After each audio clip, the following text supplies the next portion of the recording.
Hello friends, welcome back to the channel E smart centre. तो as you all know कि आपकी date sheet आ चुकी है class 10 की और आपके एग्जाम स्टार्ट होने वाले हैं। इसी के लिए आपको अपनी प्रिपरेशन और भी ज़्यादा स्ट्रॉन्ग रखनी है। तो एक सैम्पल पेपर हम करवा चुके हैं, दूसरा सैम्पल पेपर आज हम स्टार्ट करने वाले हैं और आज उसका हम सेक्शन ए करेंगे। The first question of section A is a quadratic polynomial the sum of whose zeros is 0 and 1 0 is 4।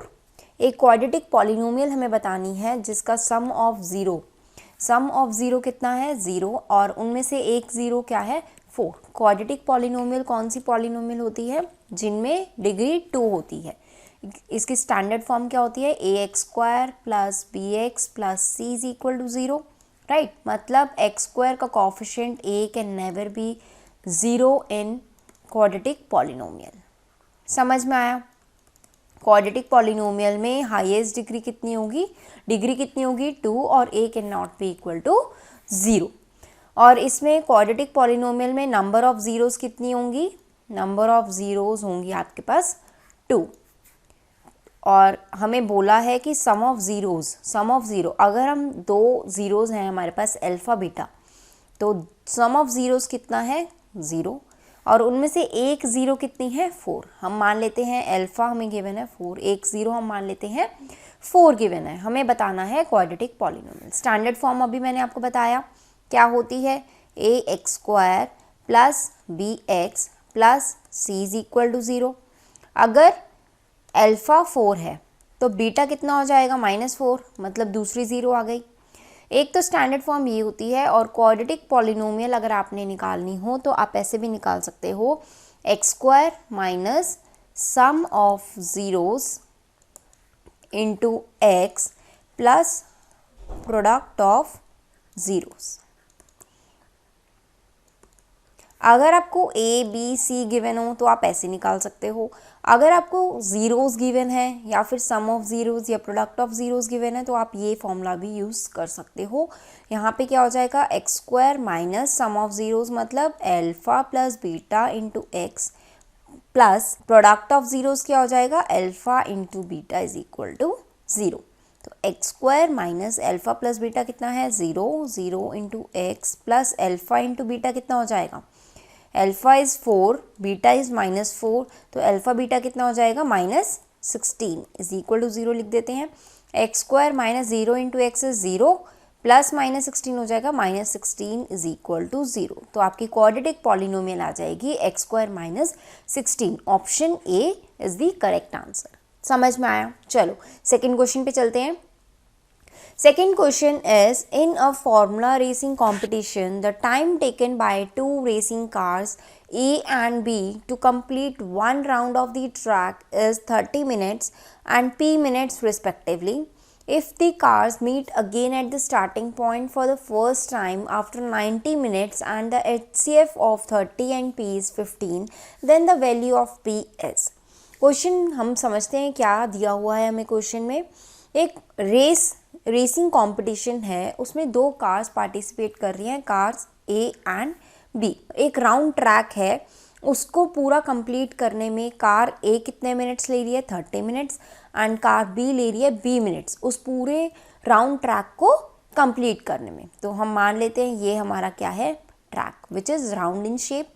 Cars A and car B क्या करेंगी, ये मान लेते हैं ये आपका स्टार्टिंग पॉइंट है, तो ये यहाँ से ऐसे चलेंगी कार ए बी भी और ये पूरा का पूरा राउंड कवर करके दोबारा अपने स्टार्टिंग पॉइंट पे पहुँच जाएंगी।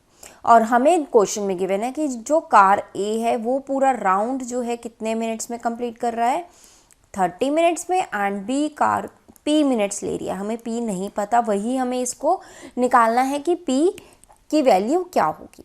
If the cars meet again at the starting point for the first time. अब दोनों कार्स यहाँ से चली हैं, this is the starting point, यहाँ से चली वापस यहाँ पहुँची, तो इसमें दोनों कार्स को कितना टाइम लगा वो हमें दिया हुआ है। दोनों कार कहीं ना कहीं आपस में रास्ते में मिलेंगी। सपोज़ ये यहाँ से चली फिर दोबारा यहाँ पहुँची, दूसरी कार भी चली पहुँची, फिर दोबारा उसने राउंड ट्रैक पे अपना डिस्टेंस कवर करना स्टार्ट किया। तो जो फर्स्ट टाइम मिलेंगी वो दोनों कार्स आपस में जब फर्स्ट टाइम मिलेंगी तो वो 90 मिनट्स के बाद मिलेंगी। तो देखो, अगर दोनों कार्स एक ही स्टार्टिंग पॉइंट से चल रही हैं और they will meet for the first time after 90 minutes, तो ये हम एलसीएम निकालेंगे तो हमें पता चल जाएगा। इसका मतलब हमें 30 एंड पी का एलसीएम गिवन है 90।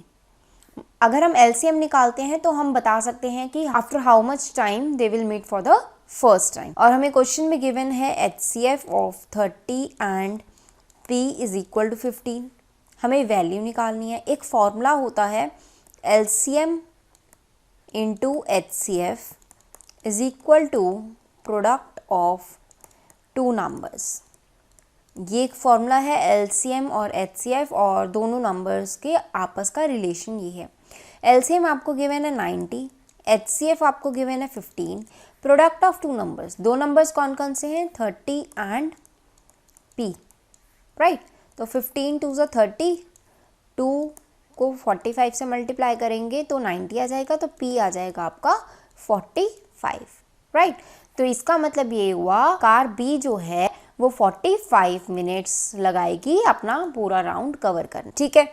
चलो, so let's move to question number 3 and the question says graphically the pair of equations 6x minus 3y plus 10 is equal to 0 and 2x minus y plus 9 is equal to 0 represents two lines which are। चार options आपको given है कि आपको graphically represent करना है कि ये जो दो इक्वेशंस हैं, ये दो इक्वेशंस आपको पेयर ऑफ लीनियर इक्वेशंस दिए हुए हैं, आपको ये बताना है इन दो इक्वेशंस को ग्राफ पे जब आप प्लॉट करोगे तो उनका नेचर कैसा होगा लाइंस का। चार ऑप्शंस में से वो अभी हम देखते हैं क्या होगा। तो सबसे पहले हम इक्वेशन ले लेते हैं 6x minus 3y plus 10 is equal to 0। जैसा कि मैंने आपको बताया हुआ है कि अगर आपको ग्राफ पे प्लॉट करना है तो सबसे पहले आप इक्वेशन की क्या बनाओगे? सॉल्यूशंस। सॉल्यूशन बनाने के लिए आप एक x लोगे, एक y लोगे। सबसे इजी वे होता है सॉल्यूशन बनाने का, एक बार x को 0 रखो, y की वैल्यू निकालो, और एक बार y की वैल्यू को 0 रखो और x की वैल्यू को निकालो। सो हम x की वैल्यू को 0 रखेंगे तो y क्या आ जाएगा?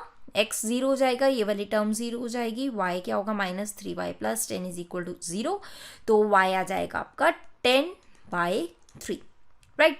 अब y को अगर हम 0 रखते हैं, ये वाली टर्म 0 हो जाएगी, तो x की वैल्यू क्या आ जाएगी? माइनस 10/6। मैं आपको बता देती हूँ कैसे होगा। 6x माइनस, रफ में बता रही हूँ मैं आपको, इसको आपको पेपर में नहीं लिखना इस वाली चीज़ को। x को अगर हम 0 रखेंगे तो ये 0 हो गया, ये 0 हो गया, minus 3y plus 10 is equal to 0, ये 0, minus 3y plus 10 is equal to 0, minus 3y, ये प्लस में है उधर जाके माइनस हो जाएगा, माइनस से माइनस कैंसिल, y हो जाएगा 10/3, वही हमने यहाँ लिखा है। सिमिलरली आप y को 0 रखोगे तो 6x minus 3y plus 10 is equal to 0। अगर ये टर्म y को 0 रखोगे तो ये टर्म 0 हो जाएगी, तो आपके पास बचेगा 6x plus 10 is equal to 0। 6x 10 उधर जाके क्या हो जाएगा? माइनस में हो जाएगा, और x की वैल्यू आ जाएगी आपके पास माइनस 10/6। आप इसको क्या लिख सकते हो? माइनस 5/3 भी लिख सकते हैं इसको, राइट। तो ये मैंने आपको रफ में करके बताया था, इसको आपको नोट नहीं करना है, अननेसेसरीली आपको अपना क्वेश्चन लेंथी नहीं करना है, आप डायरेक्ट वैल्यूज़ को भी लिख सकते हैं, ठीक है। तो इसको हम इरेज कर देते हैं। तो एक इक्वेशन की सॉल्यूशन हमने बना लिए। दूसरी इक्वेशन है हमारे पास 2x minus y plus 9 is equal to 0। इसमें भी हम ऐसे ही बॉक्स बनाएंगे। दो वेरिएबल्स हमारे पास हैं x एंड y। एक बार x को 0 रखेंगे, x को अगर हम 0 रखते हैं तो बचेगा minus y plus 9 is equal to 0। y की वैल्यू क्या आ जाएगी? 9। y को अगर 0 रखते हैं तो x की वैल्यू क्या आएगी? माइनस 9/2। आप माइनस 9/2 को माइनस 4.5 भी लिख सकते हैं। दोनों इक्वेशंस के सॉल्यूशन बन गए। अब इसको ग्राफ पे प्लॉट करने के लिए हमने ग्राफ लिया। सबसे पहले हम इस वाली इक्वेशन को प्लॉट करते हैं। x 0 y 10/3। आप सबको पता होगा कि अगर x 0 है तो पॉइंट जो है कहाँ बनेगा? y एक्सिस पे।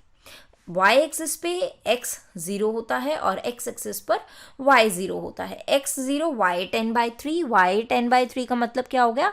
3.3। तो y 3.3 बनेगा कुछ यहाँ पर। एंड x -10/6 को आप क्या लिख सकते हो, -5/3। -5/3 क्या होता है, -1.67 समथिंग होता है, तो ये आ जाएगा यहाँ पे, राइट। तो y एक्सिस y 0 है, x एक्सिस पर y 0 होगा, इसको हम ज्वाइन करेंगे तो हमारी लाइन ये बन जाएगी। ये कौन सी इक्वेशन की लाइन है, 6x - 3y + 10 = 0। ठीक है, नेक्स्ट इसका बनाते हैं x 0 y 9, तो ये यहाँ आएगा, एंड x -9/2 क्या होगा, -4.5, ये यहाँ आएगा, y 0 है तो x एक्सिस पर बनेगा, इसको ज्वाइन करेंगे तो ये लाइन ऐसे बनेगी।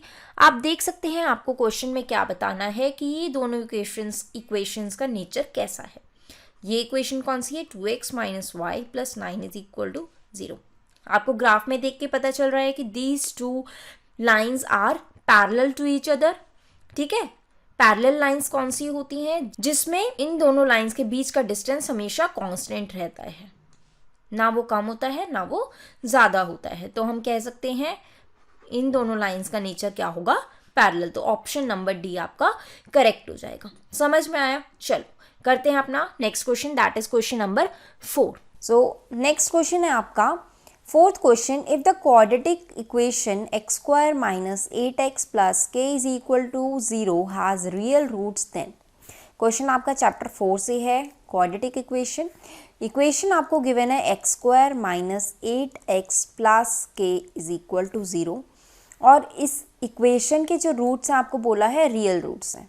रियल रूट्स कब होते हैं, जब आपका d > 0 होता है। अब d क्या है, d होता है b² - 4ac। BAC यहाँ पे क्या है देखते हैं। a होता है x² का कॉफिशिएंट, यहाँ कुछ नहीं है तो आगे 1 लगा हुआ है, 1 हो जाएगा। b होता है x का कॉफिशिएंट, क्या है 8 होगा या -8 होगा, साइन भी लेंगे आप साथ में तो -8 हो जाएगा। c है आपका k, कांस्टेंट वैल्यू होती है तो c हो जाएगा आपका k। आपने ABC वैल्यूज देख ली क्या होगी हैं। तो रियल रूट्स के लिए b² - 4ac should be greater than equal to 0। Values put कर देते हैं। b का -8² - 4, a क्या होता है 1, c है आपका k is greater than equal to 0। इसको सॉल्व कर लेते हैं, हमारा आंसर आ जाएगा। -8 का square is 64 - 4k is greater than equal to 0। -4k greater than -64 उधर जाएगा और माइनस माइनस कैंसिल, तो k greater than equal to 16 आपका आ जाएगा। ऑप्शन में देखते हैं कौन सा ऑप्शन है, this gives you D as the right answer, correct. चलो this was all about your fourth question. चलते हैं अपने नेक्स्ट क्वेश्चन पे, दैट इज क्वेश्चन नंबर 5। बहुत ही अच्छा क्वेश्चन है, AP से लिया हुआ है आपका, AP is chapter number 5। If the sum of first n odd natural numbers is equal to k times the sum of first n even natural numbers, then k is equal to, देखो आपको पता होगा natural numbers कौन से होते हैं, 1 से start होकर इन्फिनिटी तक जितने भी नंबर्स होते हैं आपके नेचुरल नंबर्स हैं। ऑड नंबर्स कौन से होते हैं, 1, 3, 5, 7, these all are odd numbers. Even numbers कौन से होते हैं, 2 से स्टार्ट होते हैं, 2, 4, 6, 8, 10 and so on, these all are even numbers. These are odd, these are even and these are natural numbers. अब क्वेश्चन में देखते हैं कि कंडीशन क्या गिवन है।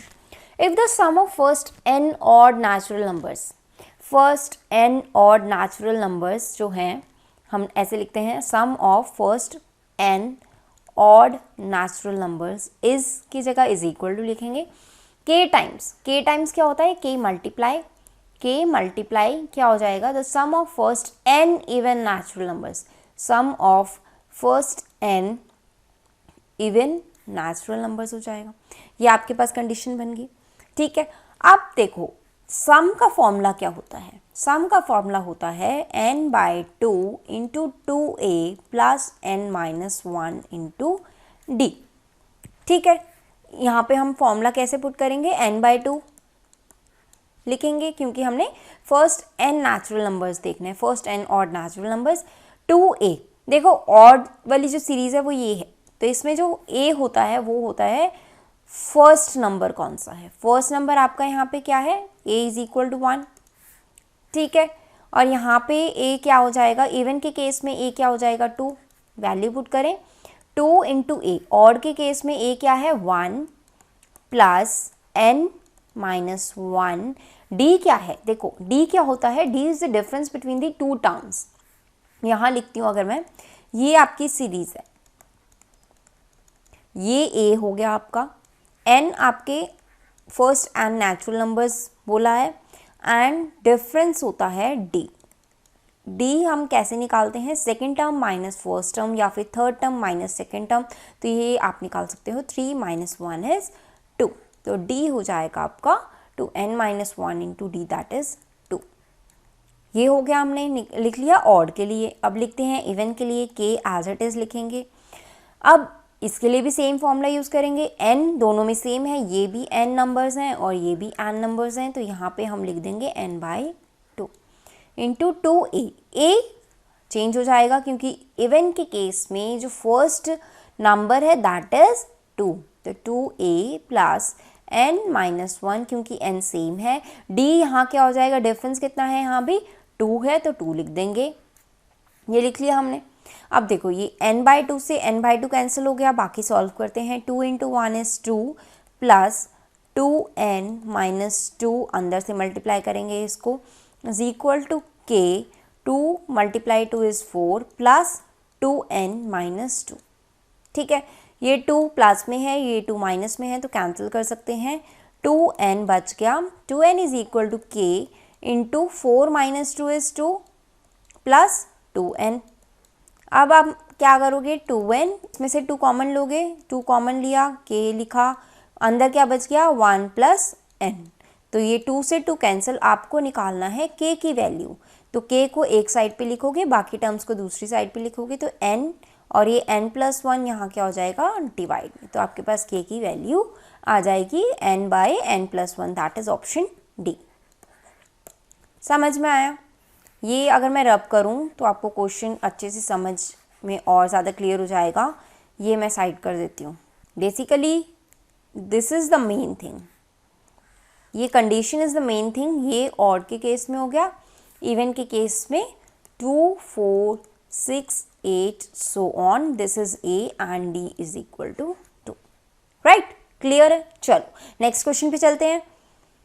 Next question is 2 APs have the same common difference. मतलब क्या हुआ, आपके पास 2 APs हैं। APs क्या होती है, अरिथमेटिक प्रोग्रेशन, मतलब 2 सीरीज हैं आपके पास और उन दोनों सीरीज का कॉमन डिफरेंस सेम है। कॉमन डिफरेंस अभी मैंने आपको लास्ट क्वेश्चन में भी बताया था, कॉमन डिफरेंस क्या होता है, d, मतलब second term minus first term को करके आप d निकालते हैं।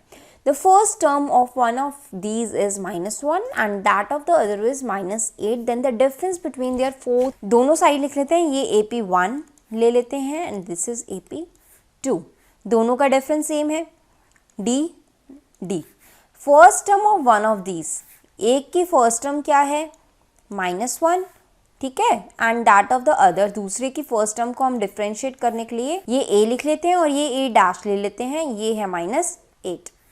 The difference between there fourth term हमने निकालना है। फोर्थ टर्म का डिफरेंस क्या होगा, यहाँ A4 लिखेंगे माइनस A4 दिस, ये अगर आपकी AP डैश दूसरी टर्म है, ये ऐसे लिख लेते हैं,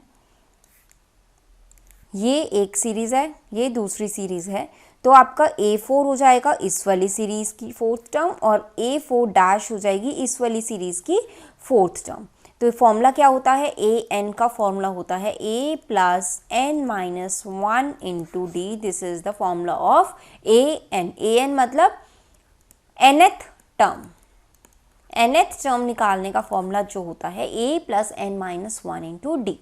a होती है first term, n is the number of terms and d is the common difference. Formula put करते हैं, a plus n minus 1 into d minus A4 dash का फॉर्मूला क्या हो जाएगा, a यहाँ पे क्या लिया है हमने, a डैश प्लस n-1, दोनों में n सेम है बिकॉज दोनों में हमने a4 लिया है, n-1 इंटू डी, डी भी सेम है, हमें पहले दिया हुआ है कि सेम कॉमन डिफरेंस है। इसको सॉल्व करते हैं। a प्लस n क्या है, फोर्थ टर्म, तो 4-1 into d minus a dash plus 4-1 into d, a plus 3d minus a dash plus 3d। इसको ओपन करेंगे तो a plus 3d minus a dash, minus plus में minus हो जाएगा, minus 3d, 3d से 3d cancel, a minus a dash आ गया आपका। अब इस वाले की फर्स्ट टर्म क्या है, -1, माइनस a डैश क्या है आपके पास, -8, तो -1 माइनस माइनस प्लस 8 आपके पास हो गया 7। तो डिफरेंस कितना आ गया, 7, ऑप्शन सी। समझ में आया। चलो नेक्स्ट क्वेश्चन करते हैं।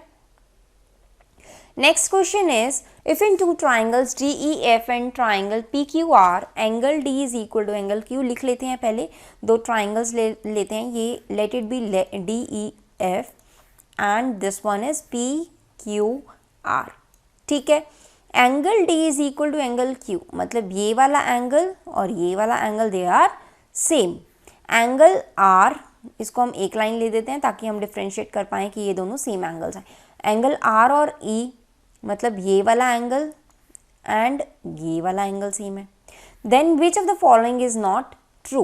देखो कॉन्क्रेंट ट्राइंगल्स होते हैं जब दोनों साइड्स प्रोपोर्शन में इक्वल हों, जब दोनों ट्राइंगल्स की साइड्स जो है आपस में प्रोपोर्शन में इक्वल हों, दे आर कॉन्क्रेंट ट्राइंगल्स। या फिर किसी न किसी प्रॉपर्टी से SAS हो गई, SSS हो गई या AA हो गई, इस किसी प्रॉपर्टी से अगर हम उसको प्रूव कर पाएँ कि ये कॉन्क्रेंट है तो उनकी कोई भी साइड को हम इक्वल ले सकते हैं। In triangle DEF and triangle PQR, angle D is equal to angle Q and angle R is equal to angle E। Given है कि ये दोनों इक्वल है, ठीक है। अगर ये दोनों इक्वल हैं तो थर्ड एंगल भी तो इक्वल होगा। अगर ये दोनों एंगल्स इक्वल हैं तो थर्ड एंगल भी इक्वल होगा, तो angle F is equal to angle P, तो ये एंगल इक्वल हो गया। देखो तो ट्राइंगल कॉन्क्रेंट कैसे हो जाएंगे, D is equal to Q, तो D के आगे आप Q लिख दोगे। E is equal to R, second में लिख दो। F और P इक्वल हैं तो उसको उसी सीरीज में लिख दो। तो ये प्रोपोर्शनेट कैसे होंगे, इनकी साइड्स का प्रोपोर्शन भी इक्वल होगा, तो DE by QR is equal to EF by PR is equal to first और थर्ड कौन सा है, DF अपॉन में QP या PQ। अब देख लेते हैं। देखो इसमें दिया हुआ है which of the following is not true. Not true का मतलब क्या है कि ये तीन सही होंगे, एक गलत होगा। देखते हैं। EF अपॉन में PR is equal to DF upon में PQ, ये बन गई, तो ये करेक्ट है। EF अपॉन में RP is equal to DE upon में PQ, this one is wrong because PQ नहीं है, यहाँ पे QR आएगा। आगे भी देख लेते हैं, अदरवाइज हमें ऑप्शन मिल गया B is the correct answer. एक बार फिर से देख लेते हैं। DE अपॉन में QR is equal to DF upon में PQ, राइट। EF अपॉन में PR is equal to DE upon में QR, this is also correct. तो रॉन्ग वाला हमारा हो जाएगा ऑप्शन बी। समझ में आया। चलो तो चलते हैं अपने नेक्स्ट क्वेश्चन पे। Question 8, in the given figure PQRS is a parallelogram if AT is equal to AQ is equal to 6 centimetre, AS 3, TS 4, तो हमने निकालनी है x और y की वैल्यूज, ठीक है। अब इसके लिए देखो हमारे पास सारी साइड्स गिवन है, ये इस ट्राइंगल की तीनों साइड्स और इस ट्राइंगल की एक साइड और दूसरी हमें निकालनी है दो, ठीक है। अगर हम इन दो ट्राइंगल्स को कॉन्क्रेंट प्रूफ कर देते हैं, मतलब in triangle PQA and triangle AST, अगर इन दो ट्राइंगल्स को हम कॉन्ग्रेंट प्रूफ कर देंगे तो हम कह सकते हैं x और y की जो वैल्यूज़ हैं वो हम प्रोपोर्शनेट वाली CPCT से निकाल सकते हैं। तो PQA में angle PAQ is equal to angle TAS इक्वल होंगे। क्यों? Vertically opposite angles. कौन से एंगल्स? ये वाला एंगल और ये वाला एंगल। समझ में आया, ठीक है। TQA is equal to AT is equal to 6 centimetre आपको गिवन है। अब देखो PQ और RS पैरेलल हैं, PQ and RS. PQ is parallel to RS, therefore PQ is parallel to RT. अगर ये इसके पैरेलल है तो इस पूरी के भी पैरेलल होगी, therefore P या फिर हम बोलें QT is a ट्रांसवर्सल. अगर QT ट्रांसवर्सल है तो ये वाला एंगल और ये वाला एंगल भी इक्वल हो जाएंगे. क्यों? Alternate interior angles.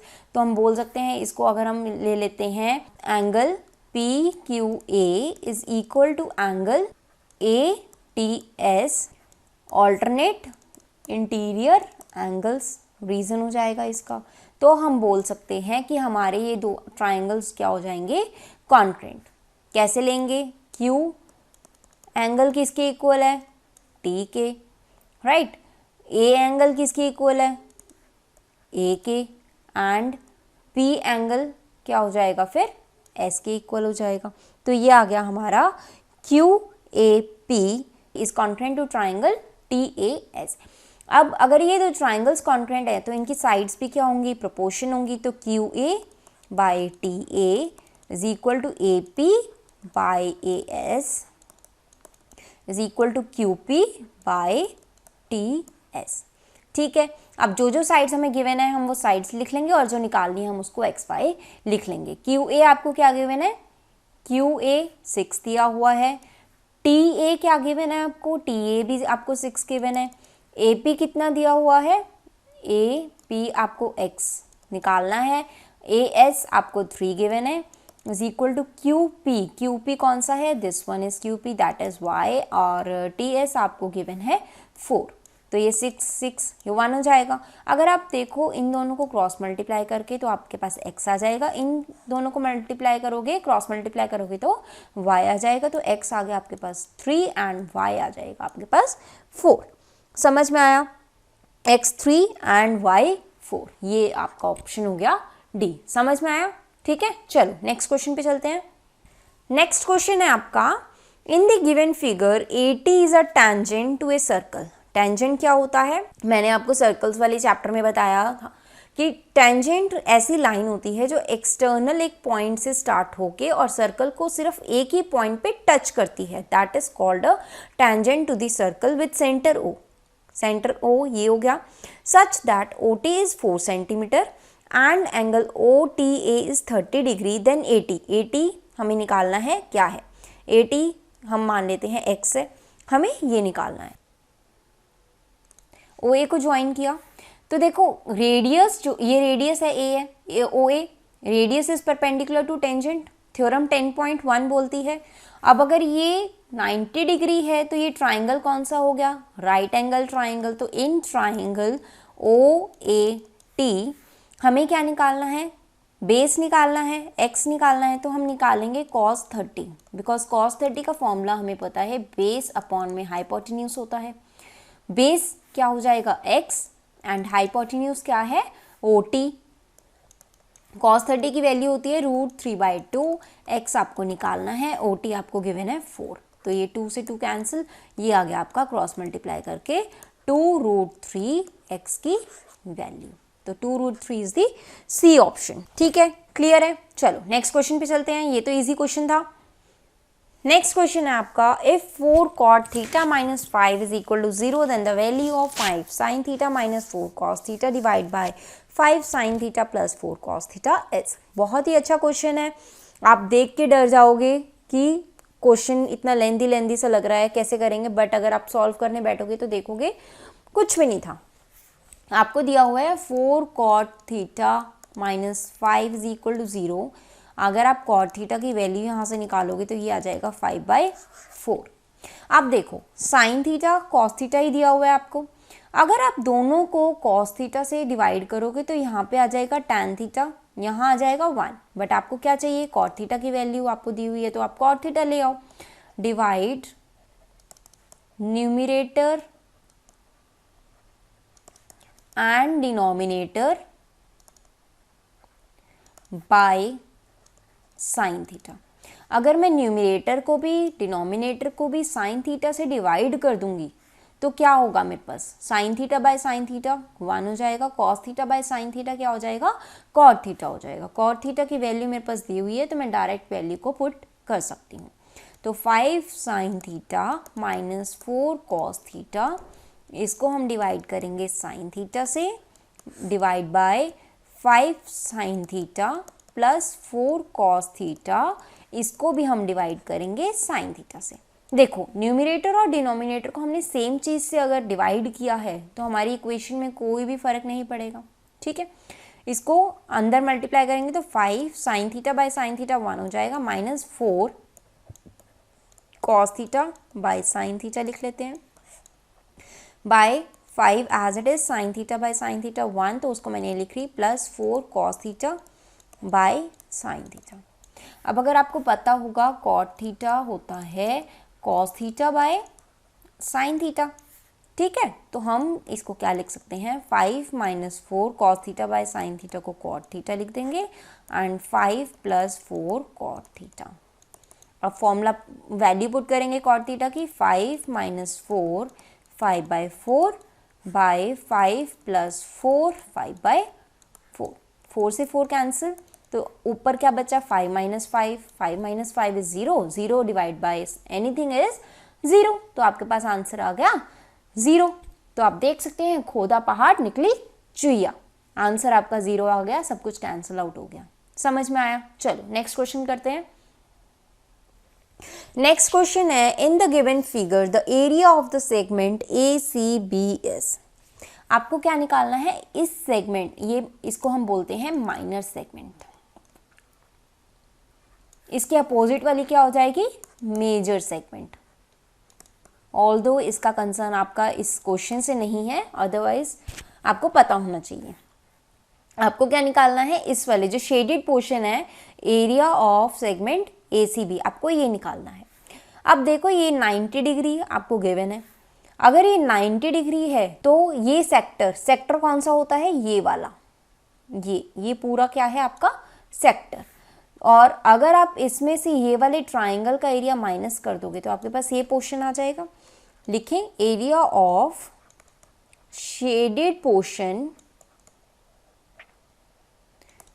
कैसे आएगा, एरिया ऑफ सेक्टर AOB, पूरा का पूरा सेक्टर का एरिया निकालेंगे, माइनस क्या करेंगे, area of triangle AOB।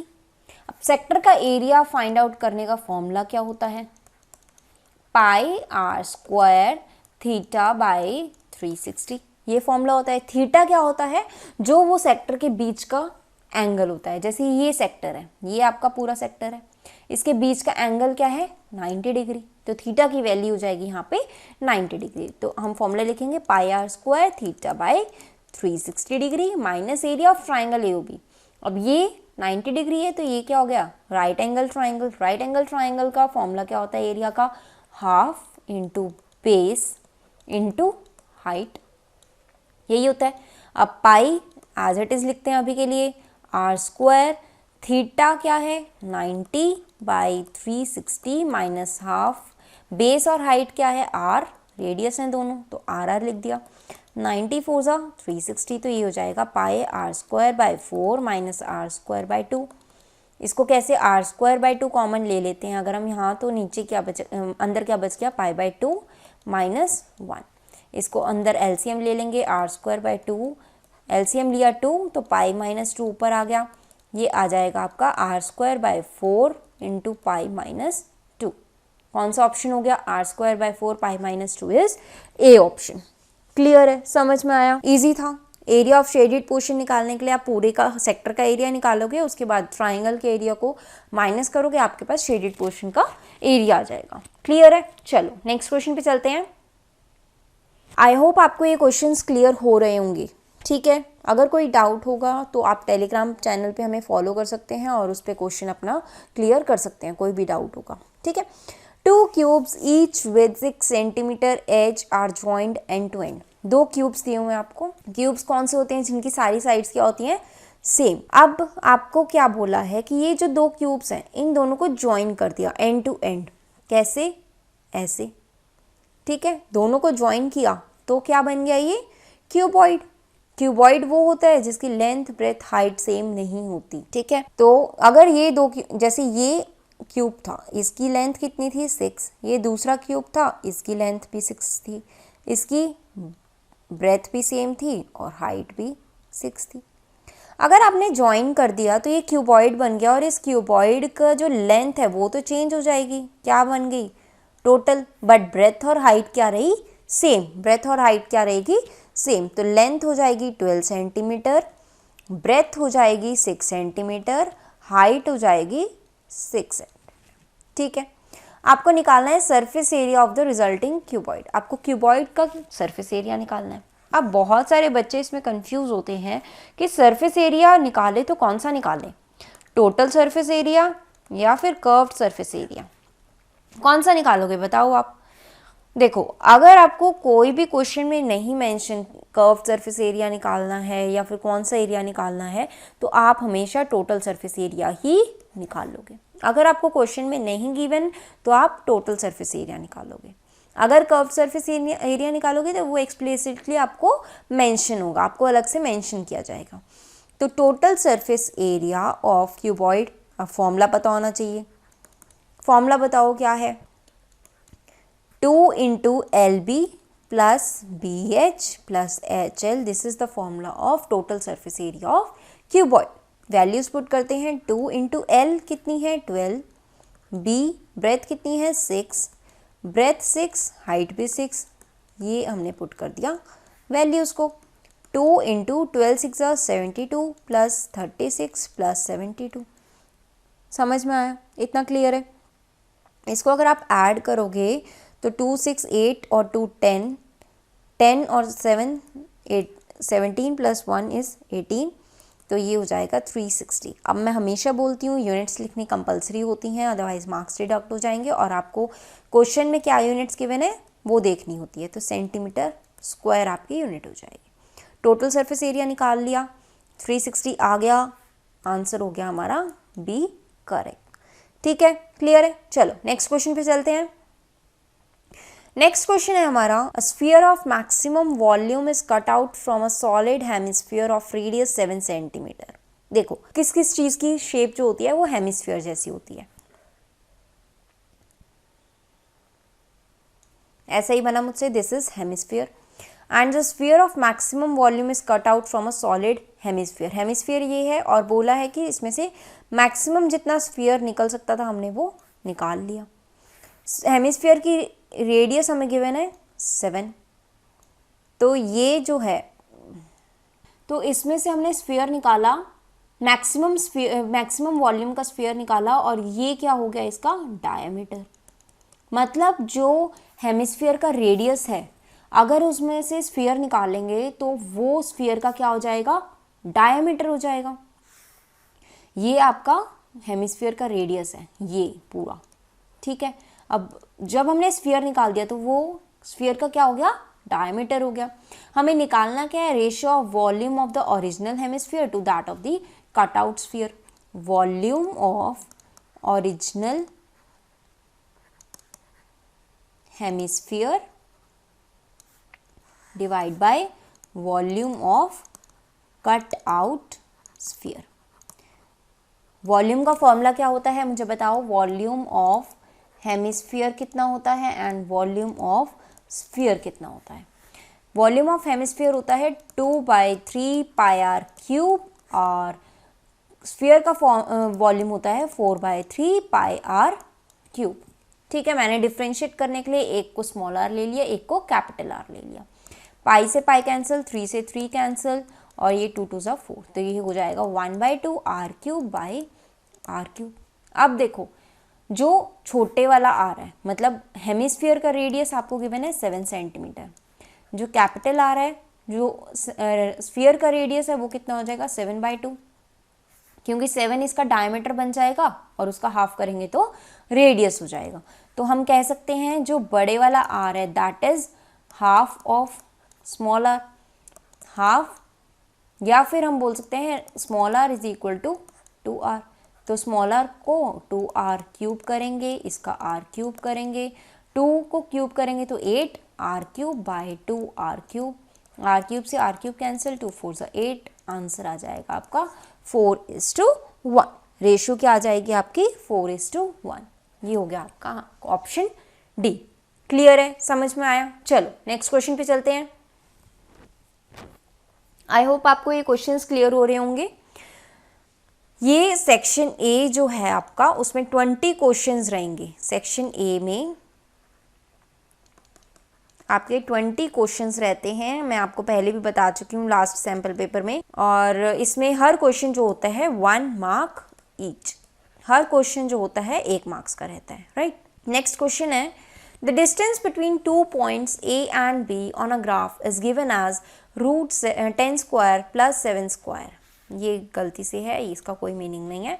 The coordinates of A are -4 and 3 given that the point B lies in the first quadrant, then all the possible x coordinates of point B are. आपको एक line दी हुई है, ये आपकी एक line है, ठीक है। ये आपका A पॉइंट एंड ये आपका B पॉइंट। ये बोला है कि इन दोनों के बीच का डिस्टेंस कितना है, 10² + 7² हमें गिवन है। Coordinates of A are -4 and 3 and B के कोऑर्डिनेट्स हमें नहीं पता, हम XY मान लेते हैं। हमें बट ये दिया हुआ है कि B जो है वो फर्स्ट क्वाड्रेंट में लाई करता है, B lies in the first quadrant. अब B अगर फर्स्ट क्वाड्रेंट में लाई कर रहा है तो इसके दोनों पॉइंट्स क्या होंगे, दोनों कोऑर्डिनेट्स क्या होंगे, पॉजिटिव। फर्स्ट क्वाड्रेंट कौन सा होता है, ये आपका ग्राफ होता है, ये आपका होता है फर्स्ट क्वाड्रेंट, ये सेकेंड, ये थर्ड एंड ये फोर्थ। फर्स्ट क्वाड्रेंट में दोनों पॉजिटिव होते हैं, सेकेंड क्वाड्रेंट में x कोऑर्डिनेट नेगेटिव होता है, y कोऑर्डिनेट पॉजिटिव होता है, थर्ड क्वाड्रेंट में x और y दोनों नेगेटिव होते हैं, y कोऑर्डिनेट में x पॉजिटिव होता है, y नेगेटिव होता है। क्लियर है? चल, तो फर्स्ट क्वाड्रेंट में हमारे दोनों जो कोऑर्डिनेट्स हैं वो पॉजिटिव होंगे। हमें पूछा है कि x के पॉसिबल कोऑर्डिनेट्स कौन कौन से हैं। तो एक फॉर्मूला पता है, डिस्टेंस फॉर्मूला जो होता है x2 - x1 का स्क्वायर प्लस y2 - y1 का स्क्वायर। x के कोऑर्डिनेट्स निकालने हैं तो ये वाले देख लेते हैं हम। इसका डिस्टेंस हमें दिया हुआ है ना, ये वाला डिस्टेंस क्या हो जाएगा, x + 4 का स्क्वायर, x2 - x1 करेंगे, y - 3 का स्क्वायर √ = 10² + 7²। ये हमें गिवन है, ये हमने फॉर्मूला से निकाला। अब देखो हमें इसके कोऑर्डिनेट्स बताने हैं। अब ये x + 4 जो स्क्वायर है ये या तो 10² के इक्वल होगा, ठीक है, या फिर ये x + 4 का स्क्वायर किसके इक्वल होगा, 7 के स्क्वायर के इक्वल होगा। अब हम इसके √ अगर करें तो ये ±10 आएगा, बट नेगेटिव वैल्यू लेने का फ़ायदा नहीं है बिकॉज x जो है वो पॉजिटिव है, फर्स्ट क्वाड्रेंट में है। तो हम लेंगे x + 4 = 10, x हो गया यहाँ पे 6, यहाँ से कितना आ गया, x + 4 = 7, x आ गया आपका 3। तो x 3 भी हो सकता है, 6 भी हो सकता है, तो x can be the multiple of 3। Answer हो गया आपका बी ऑप्शन। समझ में आया? चलो नेक्स्ट क्वेश्चन करते हैं। नेक्स्ट क्वेश्चन है, इफ A पॉइंट जो 1 2 गिवन है, B 4 3, C 6 6, मतलब 3 वर्टिसेस के कोऑर्डिनेट्स आपको गिवन है ऑफ अ पैरेललोग्राम ABCD। सबसे पहले पैरेललोग्राम ऐसा होता है A B C D। A point आपको 1 2 गिवन है, B 4 3 गिवन है, C आपको गिवन है 6 6 and we don't know the coordinates of vertex D। तो हम मान लेते हैं these are x and y। आपको यही निकालना है। अब देखो पैरेललोग्राम में आप ये ज्वाइन कर दो AC और BD को, एंड देखोगे अगर इसको हम O ले लें, ठीक है, तो यहाँ पे क्या करेंगे, हम मिड पॉइंट थ्योरम लगाएंगे। तो इसका x कोऑर्डिनेट अगर हम इसको x' y' ले लें, जो इसका x कोऑर्डिनेट है इस मिड पॉइंट थ्योरम से भी निकलेगा और इसका मिड पॉइंट भी होगा, इसका मिड पॉइंट भी होगा।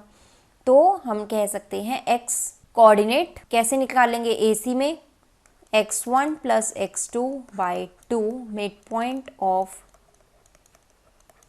AC = mid point of BD। जो AC का मिड पॉइंट है वही तो BD का मिड पॉइंट है, ये वाला। और यहाँ पे मिड पॉइंट थ्योरम हमने x कोऑर्डिनेट के लिए लगानी है बिकॉज हमें x कोऑर्डिनेट और y कोऑर्डिनेट निकालने हैं, तो हम दोनों के लिए लगा लेंगे। एक बार x कोऑर्डिनेट के लिए लगाएंगे, यहाँ मैं ये लिख देती हूँ AC का मिड पॉइंट क्या हो जाएगा, x1 plus x2 divide by 2, मतलब 1 plus 6 divide by 2, x coordinate को ऐड कर दिया, डिवाइड बाई 2 कर दिया, इज इक्वल टू BD का x coordinate x plus 4 divide by 2, 2 से 2 cancel, 7 is equal to x plus 4, x आ जाएगा आपके पास 3, तो x कोऑर्डिनेट 3 हो गया। ऐसे ही y कोऑर्डिनेट के लिए mid point of AC is equal to mid point of BD, y coordinate के लिए AC का mid point 2 plus 6, y coordinate add कर दिए by 2 is equal to mid point of BD, y coordinate y plus 3 by 2, 2 से 2 cancel, 2 plus 6 is 8, y plus 3, y आ जाएगा आपका 5। तो कोऑर्डिनेट्स क्या हो गए आपके, x आप पहले लिखते हो, y आप बाद में लिख सकते हो, तो कोऑर्डिनेट हो गया 3, 5। ठीक है, अब देखो मिड पॉइंट थ्योरम मैंने लिखी है, मिड पॉइंट मैंने बोला है, मिड पॉइंट का फॉर्मूला होता है x1 प्लस x2 बाई 2। एक बार हमने x कोऑर्डिनेट के लिए ये वाला फॉर्मूला लगा दिया और एक बार हमने y कोऑर्डिनेट के लिए ये वाला फॉर्मूला लगाया, तो ये बन गया y1 plus y2 divide by 2। ठीक है, समझ में आया। चलो नेक्स्ट क्वेश्चन करते हैं। नेक्स्ट क्वेश्चन है, two linear equations in variables x and y are given below. First equation आपको गिवन है a1x plus b1y plus c is equal to 0 and the second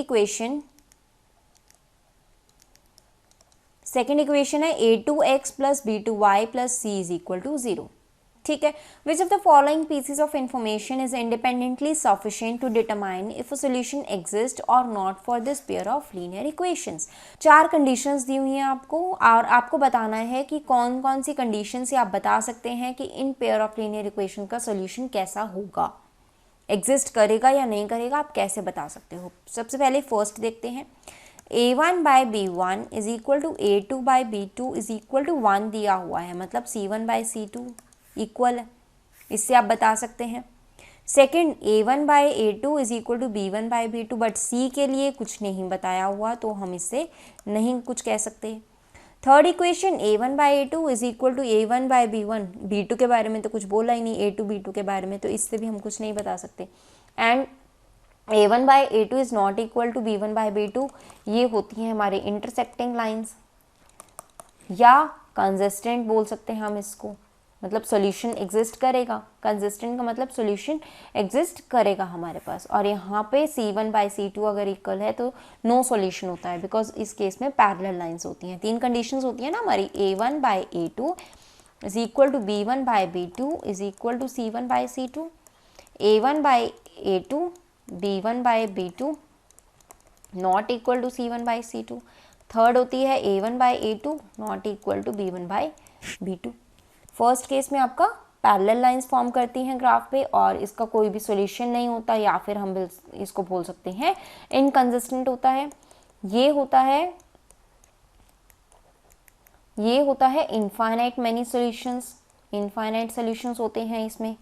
और ये होता है इंटरसेक्टिंग, इसमें सॉल्यूशन एग्जिस्ट करता है। ठीक है, ये आपकी 3 कंडीशंस होती हैं। तो आप फर्स्ट एंड फोर्थ से बता सकते हैं कि in pair of linear equation का सॉल्यूशन एग्जिस्ट करेगा या नहीं करेगा। आपके पास ऑप्शन हो जाएगा बी। समझ में आया? ये 3 कंडीशन से आप बता सकते हैं कि किसी भी pair of linear equations graph पे कैसे रिप्रेजेंट करेंगे या उनका सॉल्यूशन कैसा होगा, सॉल्यूशन होगा भी या नहीं होगा। ठीक है, चलो नेक्स्ट क्वेश्चन करते हैं। If mode of some data is 7 and their mean is also 7, then their median is। Mode आपको गिवन है, मोड गिवन है, मीडियन गिवन है। मोड आपको गिवन है 7, मीन आपको गिवन है 7, मीडियन आपको फाइंड आउट करना है। डायरेक्ट फॉर्मूला बेस्ड क्वेश्चन है। फॉर्मूला इसमें क्या होता है, मीडियन, मोड एंड मीन में आपस का रिलेशन होता है, वो होता है 3 median is equal to mean plus 2 mode. ये आपका आपस में रिलेशन फॉर्मूला होता है। वैल्यूज पुट कर देते हैं। मीडियन हमें नहीं पता, एज इट इज लिख लेंगे। मीन आपको गिवन है 7 प्लस 2 मोड, मोड आपको गिवन है 7, 7 प्लस 14 इज 21, 3 मीडियन इज 21, तो मीडियन आ जाएगा आपका 21/3, मतलब ये भी आ जाएगा आपका 7। ठीक है, क्लियर है। चलो नेक्स्ट क्वेश्चन करते हैं। नेक्स्ट क्वेश्चन है, in an MCQ test a student guesses that the correct answer x out of y times. एक MCQ टेस्ट में स्टूडेंट गेस करता है correct answer x out of y times, मतलब अगर वो y टाइम्स उस questions हैं, उसके पास y क्वेश्चंस हैं, तो उनमें से वो x टाइम्स जो है क्वेश्चंस करेक्ट गेस कर रहा है। If the probability that the student guesses the answer to be wrong is 2/3, यहाँ पे 2/3 है, मतलब अगर probability of guessing the wrong answer, तो हम यहाँ लिख देते हैं probability of guessing wrong answer कितनी है, 2/3। Then what is the relation between x and y, हमने कह दिया कि रॉन्ग आंसर की प्रोबेबिलिटी 2/3 है एंड करेक्ट आंसर करता है x out of y times, तो प्रोबेबिलिटी ऑफ गेसिंग करेक्ट आंसर कितना हो जाएगा, x/y। समझ में आया ये कैसे लिखा, ये तो आपको क्वेश्चन में गिवन है। करेक्ट आंसर वो x बार गेस करता है y में से, तो फेवरेबल आउटकम्स हम ऊपर लिखते हैं, टोटल नंबर ऑफ आउटकम्स हम नीचे लिखते हैं, हमने लिख दिया। रिलेशन बताना है, गेसिंग रॉन्ग आंसर की प्रोबेबिलिटी 2/3 गिवन है, तो यहाँ पे प्रोबेबिलिटी ऑफ गेसिंग करेक्ट आंसर कितनी होगी, 1 - 2/3, बिकॉज आपको पता है ना कि अगर कोई इवेंट अक्कर कर रहा है उसकी प्रोबेबिलिटी x गिवन होगी, तो प्रोबेबिलिटी वो इवेंट ना अक्कर होने की प्रोबेबिलिटी कितनी होती है, उसको हम 1 में से माइनस करते हैं, तो इसको इक्वेट कर देते हैं दोनों करेक्ट आंसर की प्रोबेबिलिटी, तो x/y is equal to 1 - 2/3। Solve करेंगे, इसको LCM लेंगे, तो ये आ जाएगा 3 - 2, x/y इज इक्वल टू 1/3, ये हो जाएगा क्रॉस मल्टीप्लाई करके 3x is equal to y is equal to 3x, option A. समझ में आया, समझ में आया, क्लियर है। अगर कोई करेक्ट आंसर की प्रोबेबिलिटी 1 है, करेक्ट आंसर की प्रोबेबिलिटी सपोज करो 0.2 है, तो रॉन्ग आंसर की कितनी हो जाएगी, 0.8। रॉन्ग आंसर की 2/3 है, तो करेक्ट आंसर की कितनी हो जाएगी, 1 - 2/3। दो ही पॉसिबिलिटीज़ हैं, गेस करेंगे या तो वो रॉन्ग होगा या फिर वो करेक्ट होगा। रॉन्ग आंसर की प्रोबेबिलिटी हमें गिवन है, तो करेक्ट आंसर की उसकी 1 में से माइनस कर देंगे। समझ में आया, चलो नेक्स्ट क्वेश्चन है। नेक्स्ट क्वेश्चन आपके असर्शन रीजन बेस्ड क्वेश्चंस हैं। सेक्शन ए में 2 क्वेश्चंस ऐसे 19th एंड 20th क्वेश्चंस आएंगे जो कि आपके असर्शन रीजन बेस्ड होंगे। इसमें क्या होता है कि आपको एक असर्शन दिया होता है और एक स्टेटमेंट दी होती है जो कि रीज़न दिया होता है। आपको बताना होता है कि असर्शन रीज़न दोनों ट्रू हैं और R reason is the correct explanation of assertion. Second होता है कि असर्शन रीज़न दोनों ट्रू तो हैं बट रीज़न आपका सही नहीं है, रीज़न आपके करेक्ट एक्सप्लेनेशन नहीं है असर्शन की। A is true, reason is false, assertion is false, reason is true. ये 4 दिए होते हैं, आपको क्वेश्चन को देख के समझ के बताना होता है कि आपका कौन सा ऑप्शन सही होगा। 19th क्वेश्चन में असर्शन गिवन है maximum value of 1/sec theta plus 1/cos sec theta is 1। अगर हम इसको लिखें 1/sec theta plus 1/cos sec theta, sine theta में कन्वर्ट कर लें, ये हो जाएगा आपका cos थीटा प्लस ये हो जाएगा आपका साइन थीटा। ठीक है, अब अगर मैं थीटा की वैल्यू 45 ले लूँ, एक बार देखते हैं, पुट करके देखते हैं, नीचे भी आपका साइन थीटा कॉस थीटा आ जाएगा।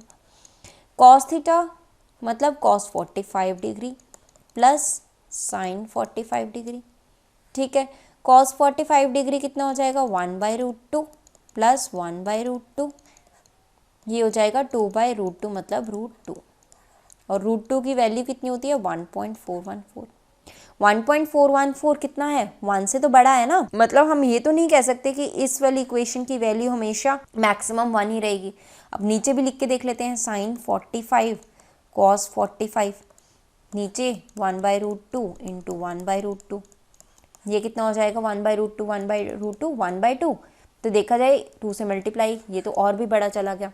तो हम नहीं कह सकते ना कि maximum value of this equation is always 1, तो ये कितना क्या हो गया, फॉल्स। सेकेंड रीजन देखते हैं, maximum value of both sine theta and cos theta is 1। ये ट्रू है कि साइन थीटा की वैल्यू मैक्सिमम 1 होती है, कॉस थीटा की मैक्सिमम वैल्यू 1 होती है, तो ये ठीक है, but this is not true.